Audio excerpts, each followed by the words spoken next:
Happy Tuesday. 322. Yeah, today's the 20th. Yeah, equinox. 322 March 2022. 322. 322 is I'm losing my voice. 322 is a special number. Just go look into that. I am back in the Digibug. Digibug number 2. Digibug number 1 is going on the road this Thursday. Going to Oklahoma City for a meetup. Litecoin Lisa and I are doing happy hour live at the Wilshire Gun Club. Go to either one of our websites and get all the details. LitecoinLisa.net or ClintWestwood.net. And you can check out what we're going to be doing on Friday, which is the 84th day of the year, 325. It is Litecoin Day. Every day is Litecoin Day. I think every day from here on out is going to be Litecoin Day. 84, the reason the significance of the 84th day of the year is because there are 84 million Litecoin that can ever exist. Only enough for each person in the world, if distributed equally, to have a 100th of a Litecoin. So that is it. It's like a penny out of a dollar. That's all you can get. But guess what? There are people, I might know, who have more than average, more than 100th of a Litecoin. And so if you've got one Litecoin, you're 100 times ahead of everybody else. You have 100 times more sound money for the digital age than everyone else. Better look into Litecoin. Very important coin. Sound money for the digital age. Over 10 years the network's been running. Nothing can stop it. No central bank. No government. It's on its own network. Worldwide currency. Worldwide money. You control it. Not the vampire system. Not the casino system. Hey, I want my poker chips. Well, there are poker chips. Can't cash them out. Not with Litecoin. Nope. Take it anywhere in the world. Most liquid cryptocurrency there is, outside of maybe Bitcoin, but it's a lot cheaper to use than Bitcoin. And the network's never failed. Can't say that about every network. Look into Litecoin. This Friday, Litecoin Day, 84th day of the year. Get to Oklahoma City if you're not, it doesn't matter how close you are. I just got back from Phoenix, Arizona, and I live in Illinois. Who cares? I mean, there were ladies from Maine, Helen and Denise, and I can't ever get your names straight. I know the names, but I can't put it with the face. I don't know what's wrong with me. Helen and Denise, the Maine Squeezes. They're from Maine, so I call them the Maine Squeezes. They were in Phoenix. They came out to the Big Swear event, the Road to Ruta Road Show. I was there. So Oklahoma City's this Friday. This is a free event. Now, if you're going to go to the gun club and you want to shoot before the event, then you got to pay for that. If you want to drink, you want to eat, you're going to pay for that. But the actual event, we're going to be streaming live on YouTube like we do every Friday at 4 p.m. Central Time. We're going to be streaming a live happy hour at this Wilshire Gun Club. Just show up, hang out. And what's going to happen is this, and this is what happened again. You don't want to get all emotional every time. But every time I go to a meetup, by chance, completely random, I meet somebody. And I hear the story that person has to tell. And it's usually more than one time, but there's always one significant one to where I'm just, this is why I'm here. And you're validated, and you know why you travel and why you struggled, and I'll get to that. But you know you're in the right place for the right reasons. You're on the right path. When you come to these events, you're going to resonate with another soul. That story is going to connect to you, and you're going to be thankful that you showed up because you know that, wow, that person feels the same way I do. Wow, they actually feel like we chose to come back here at this time. We were born for this time. We chose to be here at this moment because you feel it in your spirit, you feel it inside your soul because it's true. And when you connect with other people like that, it's like putting the band back together. It's exactly what it is. And this is how you do it. You go to a meetup and you're going to, the universe works. Just gotta let it work. We're all part of a greater plan. We're here for a reason. We've chosen to be here. We're spiritual warriors coming together again, and this is how we find each other. Get to a meetup. I'm serious. Get to a freaking meetup. It's free. Yeah, you got to fuel costs, traveling. You know, what? Get there though. It'll change your life, and that's really what matters. It really does. Every time I go to a meetup, it changes my life. I mean, it really does and it doesn't. I already know what my path is. I already know where I need to be, and that's why I struggle to go on the road, because I hate it and I don't want to go. I don't want to go. I really know. Completely happy where I'm at. I know where I want to be. I put myself in that position, but I feel like I have to go out there. And every time I do, all the struggles of travel and all the things that can happen, once I get there, then I know why I need to be there, and I get reminded. It's like B.A. Baracus. Remember the A-Team? You know, Mr. T, the gold chains and the mohawk. You know, they're always trying to get him to go on this mission. Always trying to get him to go there. You know, it's like, you know, it's not feasible to drive there. You know, they have to get there. They got to get on an airplane. So I ain't flying on no damn airplane, Hannibal. You're not going to get me on no airplane.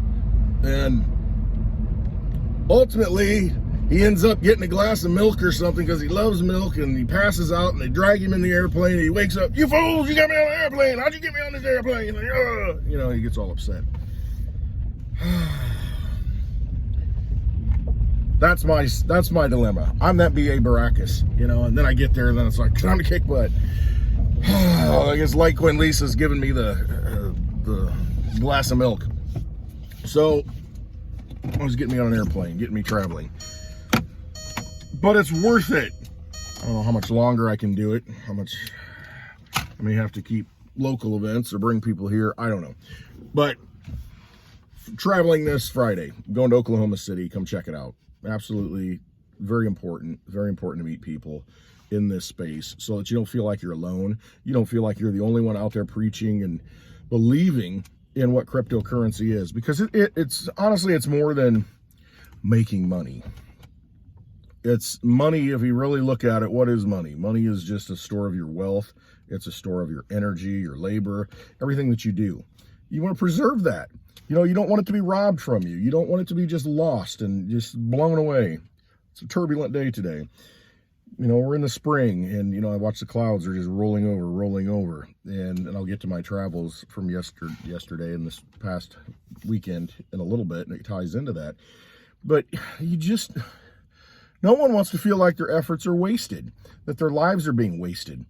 And when you've got a bad store of money, a bad store of your energy, that's exactly what's happening. Your life is being drained from you, and it's being wasted, and it's being squandered. And that's why it's so important to have a sound form of money. It's like a battery, you know, that charge up and it holds the energy. But if you got a battery that just leaks and leaks and leaks, I mean, what good is it? You know, you're just wasting your energy. Don't waste your energy. You know, right now we don't have good batteries. Right now we have bad money. They just create and more and more of it. And we see what's happening. It's, you know, we've got $5+ a gallon gas. You know, the price of everything goes up, and they say it's 7.9% inflation, which is an absolute joke when you go and buy a 2x4. Absolute ridiculous joke. Because it's not storing our energy properly. So that's what cryptocurrency is really about. It's this, like I said, Litecoin. It's this finite asset. There's only so many to go around. It's going to store up your wealth. You're going to charge that up and hold that, and then 5 years from now, you're going to come back and say, holy cow, you know, that battery's like creating lightning bolts. It's going to store your energy. It's going to hold on to it. And that gets into more of the spiritual nature of it, you know, something a little bit deeper, because, you know, what's your work, what's your labor, what's your energy worth? I mean, it's this magic substance, this thing that you create with this, you know, energized body. And cryptocurrency represents kind of that spiritual nature of things. And that's what these meetups and these people I meet, everyone I, you know, talk to, we're tapping into that woo substance, you know, that Cliff High talks about. It's that other ether, you know, that plasma universe that's flowing through everything. And it's just like we're getting into that. And cryptocurrency plugs into that because it's into that energy level. So very important to go to these meetups. Absolutely. And let me tell you how important it is. All right. So I had to leave, rewind. Litecoin Lisa says, hey, we had to go to a Big Swear event. Wanted to go to a Big Swear event. You know, we did last year, Phoenix. I flew down. That was the last time I'd flown, last May to Phoenix. Bix had an event. This year, Bix is on the road, and, you know, Lisa wanted to hit one of the events on the West Coast, you know, that's where he's at, kind of the Southwest. I'm like, man, that is I can't drive. I'm going to have to fly. I don't want to fly. Well, he's going to Phoenix. I'm like, okay, I talked about LA, and I'm like, and there's some people I'd like to see in LA, you know, some friends, you know, and people I know who I've never met in person, but it didn't work out. I just can't do it. I couldn't do it. It wouldn't work. And so she said, hey, let's see if we can make the Phoenix event. And I'm thinking, all right, I did it last year. There's a direct flight out of my little airport to a little airport in Phoenix, you know, and I'm thinking, okay, I can do that. Direct flight in on Thursday, direct flight home on Sunday. Book it. All right, booked it. About a week before, a little less than a week before, actually, the return flight, it says canceled. No reason, not going to be rescheduled. So I'm thinking, okay, so I can fly down there on a direct flight, but on the way back, now I got to find something else. All right. So I go digging, find something else. I'm like, okay, fly out, you know, Phoenix, and I can't do it on Sunday. It's way too expensive, and it takes too long, so I got to wait till Monday now.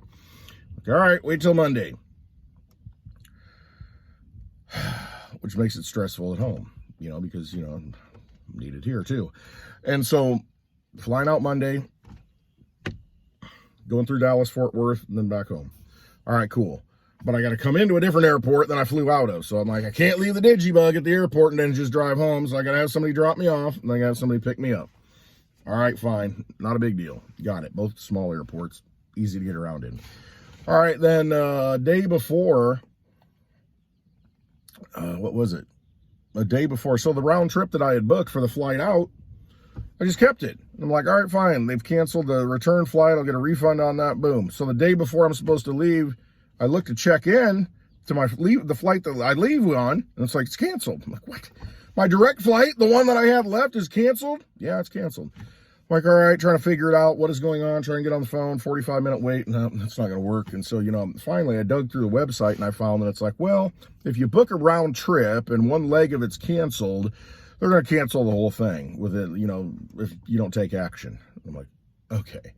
So now that's canceled. I went back, same flight, flying out, still got seats available. Boom, booked it. All right, got my direct flight back. Got my direct flight, flew into Phoenix. Turbulence over some whatever frickin' mountains outside of Phoenix. I'm thinking, every time I get on an airplane and I experience turbulence, I guess that's God's way of just poking at me and saying, hey, why don't you talk to me a little bit more? Kind of getting lonely here. Kind of miss you. Because that's exactly what it does. It's like that bat phone. It's like, hey, you listening? Are you going to pick up the phone? Yep, I hear you. The freaking plane. I hate this stuff. You get in there and I can actually feel it fishtailing. I've never felt a plane fishtail before, you know, where it's doing this number. And then it's actually doing this number. I see the wings, you know, doing this and doing this. And the whole thing's creaking the whole time. And I'm just like, this sucks. I mean, I really don't like this. I really don't like this. And I know statistically, it's much safer to fly in a plane than it is to drive in a car. Many more accidents in the car. But I'll tell you what, I don't want to be falling out of the sky. I don't want to be free falling. I just don't want to. It's not a fun thing for me. And the thought of doing it. So anyway, didn't care for that. Thank God, landed. Whew. And then everything, the whole weekend, having the event, it's just the time with people. You know, and thank God for Bix, for Amy, for Josh, for Paige, the whole Road to Ruta crew, Litecoin, Lisa, and Charlie, her husband. I mean, Jenny Moonstone, just the neighbor. The neighbor comes over who's renting the Airbnb, and she's got this other place, and we go over there, and it's like a freaking oasis. It's an amazing place. You never even know it's there in the middle of the town, Arizona, Scottsdale, I guess it was. And she's got this gong studio. She's got these gongs everywhere, and she hits it, and she does, and it was amazing. I mean, just the frequency. I'm like, holy cow. She says, we do sessions on Sunday, the day I was supposed to fly out, you know, with the direct flight. Sunday at 2. I'm like, you guys should come over. And think about it. And I thought, you know, we thought about it all weekend. Some of us said, I'm out of the gongs, not going to the gongs. So 5 of us end up going and participating in the gong show. And it was over an hour, and you lie down on your back, and you put a blanket on. I'm like, oh, I'm gonna get all hot, and it's uncomfortable, and I'm like, open your mind. Don't have anything to drink beforehand, so I just want to experience this with no, nothing. And so we did these gongs, and just amazing the frequencies, and you gong it, and then she like turns on the gong, and rubs on the gong, and it's like a big didgeridoo in your head. And so, I'm like, okay, I just wanted this, it's supposed to heal your body. And, to me, it really didn't heal the body. I did go numb from the waist down for a little bit, but that's nothing new. I'm almost 50. So, the gong show continues to go on. And I tell you what, I had my eyes closed. I'm just like relaxing, thinking, okay, it's going to be let my mind go. Don't think of anything. And I'm thinking Dick Allguy, remote viewing, theta waves, and so I've got my eyes closed, and I'm just trying to, just open the brain, just whatever comes, whatever images, make it happen. I start getting images. I can see the frequencies, and it was just a lightish purple color, almost just from space, like clouds rolling, and then like a window opening to space, and I can kind of see the stars forming, and this goes on. And then I started to see figures of things, just falling in, and just letting whatever comes. Did I have any profound vision of anything? No. But, I could see the color of the frequency. At some point I could see like reds, a lightish reddish, and then it was like black and white one, almost like a city scene, but it was like an MC Escher painting, if you've ever seen those, really stark white and black. And I'm just letting this stuff flow through. Before I know it, hour's over. And my head hurt. It was like I was hungover when I left. And it was just like I had this mind workout. And then I think about, these psychics who channel, and there are these people, that connect with the other side. And then, it can be exhausted. Edgar Casey, I think of, how it exhausts him. It was just like, and I think I can definitely see how, so I hit the hand sanitizer and get it all over me. I guess I need to be cleaned. Cleanse me. But I can see how that could be exhausting, because you're almost, I don't know, you're like spiritual working, and it's just, whatever it is. But yeah, those are my experiences, and it was definitely worth it. I think I would do it again. And then I think it kind of tuned me in a little bit to breathe correctly, all that practicing, the beginning, there was the word creation. It was a great experience. It really was. It's something you should do. And her website, she's got a good website. The name, it's called gongster.com, not gangster, gongster.com. And I thought that'd be kind of cool to get a shirt that says original gongster. So, it was worth it. And I would not have experienced that had my plane, left like it was supposed to, and I had my direct flight out. And I knew there'd be a reason. And we shared a wonderful dinner Amy Weir, Bix's wife, made for us, and on Sunday, and it was a good time with family, spiritual family. It was important. I would not have had that experience had I left early. So I flew out on Monday morning early. I'm like, okay, I'm up to like 1:15. Bix is playing music, and it's like we all go to bed, and I have to get up at 4:15, get ready. The Uber's coming at 5:15 in the morning. Got ready, woke up at 4 o'clock before the alarm ever went off, and get ready. Get out there. I'm done. I'm kind of going to walk outside a little bit early. Boom. Uber shows up at 5 a.m. All right, cool. Here I am. Get to the airport. Get all checked in. Wasn't too bad. Flying out of Sky Harbor. That was the other thing. I had to fly out of Sky Harbor instead of the small little Mesa airport and Gateway airport, whatever it is. I'm like, I got to wait through the line, go through all this garbage. Didn't go too badly. Flying to Dallas, and all these planes, we find out these planes are canceled, and we got to put, this person was supposed to fly in here, they're going to get on our plane, so the plane I'm flying on is overbooked. And I don't know what's going on. I didn't realize all these tornadoes had rolled through Texas. I'm just sitting in Dallas, Fort Worth, thinking, I'm flying home, and people, my flight got canceled, this, no, I can't do that, and not realizing what's really going on. And then as we take off, so we take off and sat on the runway for 20 minutes No air conditioning in the plane. Wouldn't start. The flight attendant back here, he was all crispy and, getting antagonized. He says, I've never sat on a runway this long. On the runway this long. With no air conditioning. Told the pilots, blah, blah, turn the air on. So there's no air conditioning for halfway through the flight. People are sweating. I'm looking around. There's some old people and heavyweight people, and I'm not the smallest guy. And I'm like, if I'm kind of feeling this, and I mean, these other guys they gotta be hurting. So flight attendant's getting antagonized, almost kind of, he really was jawing with the customers a little bit. And I've told them I'm not happy about it too. They need to turn it on. Halfway through it, after all the drinks are poured, it cools them off a little bit, and then the air starts coming on. But taking off, we're in this situation where we've waited. It's hot. Everybody's a little upset. We get in the air, and I mean, turbulence right away, just dropping. And I'm just like, this sucks. It's horrible. And I mean, it goes through my mind. I'm like, I am not going out like this. Don't do it. And I'm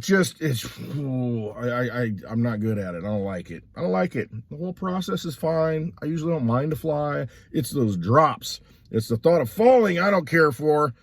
And it just did the whole thing. And I'm in this little plane. And so anyway, ended up landing, went home.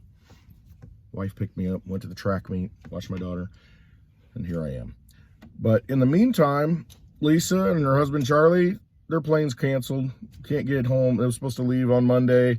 Not going to be able to make it home till Wednesday, the next flight. So they have to drive home from Phoenix, back to Oklahoma.